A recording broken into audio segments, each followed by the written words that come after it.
is for Emmanuel too. Explain this one to me, Emmanuel, if you can. Victorian government was questioned in a press conference yesterday or the day before. Yep. They've now made it in the school curriculum teaching 5 and 6 year old children that your body parts may not reflect your gender. Your body parts may not reflect your gender. To how old? Yes. 5 and 6 year old children that can't even read and write and do arithmetic properly are now being taught that the transgender avenue is natural and normal. And they're teaching the children that your body parts, in other words, if you're a boy and you have what boys have, which girls don't, that doesn't reflect your gender. And they even give the children, also, because of this, boys are permitted to play in girls' sports. Now, how does that protect young girls having to play sports against boys? Yes, but exactly.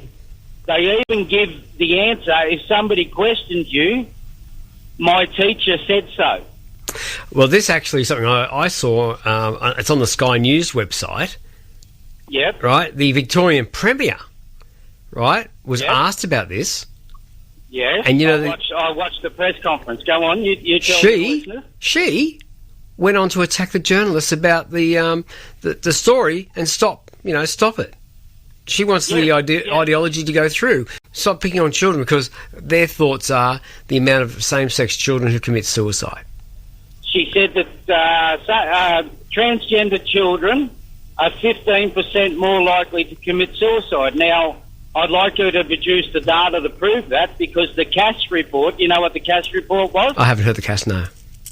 Okay, CAS report was a proper inquiry into the transgender ideology and industry in the UK. And through that report, they banned the hormone blockers because they're irreversible, which we won't even have an inquiry here in Australia. Pauline Hanson's tried, I believe, 6 or 7 times to get the Senate just to have an inquiry into the transgender medical treatment for our children. Yep. And the politicians keep voting it down. Now, in that CAS report, which was a proper inquiry into transgenderism, it stated that the idea that trans children are more likely to commit suicide than any others was false. And in fact, people that have gone through the transgender, the operations and the hormone blockers, have an increased likelihood of suicide.